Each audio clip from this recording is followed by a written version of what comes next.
చెప్పు. ఈ కాలం పిల్లలకి అందరికీ తెలియాలి కదా, ఎండావకాయ ఏంటి ఏంటో. అందుకని ఎండావకాయ ఓడ్చడం అది మీకు చెప్తున్నాను. అది చూడండి. ఎండావకాయ అంటే కలెక్టకాయలు కానీ రసాలు కానీ పనికొస్తాయి. అవి ఒక 8 కాయలకి ఒక 2 పాల డబ్బాలు కారం గుండా, 2 పాల డబ్బాలు రావకుండా, 2 పాల డబ్బాలు ఉప్పు, ఒక పావు కేజీ వెల్లుల్లిపాయలు, ఒక అర కేజీ నూనె వేసేసి ఈ ముక్కలు కోసేసుకొని జీడి తీసేసి పొట్టు పెట్టి తుడిచేసి నానబెట్టి 10 రోజులు ఊరాలి. 10 రోజులు ఊరాక ఇంకా ఇవాళ 10 రోజులు అయింది. ఇవన్నీ ఊడ్చేసి ఈ ముక్కలన్నీ ఇలా ఊడ్చేసి ఊట ఎండకు 4 రోజులు ఎండబెట్టాలి. ఎండబెట్టాక మళ్ళీ ఈయనని చిన్న చిన్న ముక్కలు కోసుకుని మళ్ళీ ఊటలో నానబెట్టాలి. నానబెడితే ఒక 4 రోజుల కళ్ళు ఊరిపోతాయి. అప్పుడు అది ఎండావకాయ అవుతుంది అనమాట. పూర్వం అందరూ కాయల్లో పోసుకుని కాయల్లో జీళ్ళు పెట్టి చేసేవారు. ఇది ఎండావకాయ అన్నమాట. ఇది ఇలా ఉంటుంది అనమాట. చాలా సులువుగా ఉంటుంది. అందరూ కూడా చేసుకోవచ్చు, పర్వాలేదు. అందరికి పిల్లలందరికీ కూడాను. ఆ తర్వాత ఏమో ఇది మాగాయి. ఇది కూడా 9 రోజులు ఊరబెట్టాను.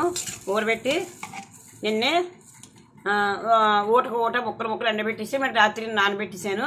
నానబెట్టేసి ఇంగువ, కారంగుండ, మెంతుగుండ, ఆవాలు అన్నీ జీలకర్ర పోపేసేసి ఊటలో పోపేసేయాలి. వేసేసాక ఈ ముక్కలు వేసి నానబెట్టేయాలి. ఇది మాగాయ అన్నమాట. ఇది అయిపోయింది. ఇదేమో వెల్లుల్లికాయ. ఇది వెల్లుల్లికాయ. దీనికి ఒక 6 కాయలు 7 కాయలు వేసాను. ఒక అర కేజీ వెల్లుల్లిపాయలు వేయాలి.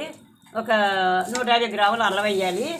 ఆ తర్వాత ఏమో వెల్లుల్లిపాయలేమో మిక్సీ ఆడేసి అల్లం మిక్సీ ఆడేసి ఆ కాయలు పొల్లటి కాయలు ఉండాలి. దానికి మాత్రం ఒక 2 పాల డబ్బాలు ఒక్కరు కారంగుండా, 2 పాల డబ్బాలు ఒక్కరు ఉప్పు వేయాలి. దీనికి ఆవకుండా వేయకూడదు.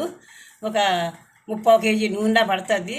ఆ నూనె ఇవన్నీ నూనెలోని వెల్లుల్లి ముద్ద అల్లం ఒకసారి వేపియాలి. వేపేసాక చల్లారాక అప్పుడు పుల్లటి కాయ ఉంటే దీనికి బాగుంటుంది. బారామస్ కానీ పుల్లటి చూవంటాక కానీ దీనికి వేసుకుంటే ఈ వెల్లుల్లికాయకి బాగుంటుంది. ఈ చిన్న చిన్న ముక్కలు కోసేసుకుని ఈ అల్లం వెల్లుల్లి ముద్ద అన్ని చల్లారిపోయాక ఇందులో కలిపేసుకోవడమే. అది వెల్లుల్లికాయ. ఇది తయారైపోయింది. ఇది కూడా చాలా బాగుంది. తినేస్తున్నాం అందరూ. 10 రోజులు అయింది. ఆ తర్వాత చిన్న ముక్కల ఆవకాయ. ఇది చిన్న ముక్కల ఆవకాయ, తీపావకాయ, అందరికీ తెలుసున్న ఆవకాయ. ఇది కూడా ఒక 5 కాయలు 6 కాయలు పెట్టాను. దీనికి ఆవకుండా ఒక గ్లాసున్నర కారంగుండా, గ్లాసున్నర ఆవకుండా, గ్లాసున్నర ఉప్పు వేసేసి కొంచెం నూనె వేసి ముక్కలు అన్నీ కలిపియాలి.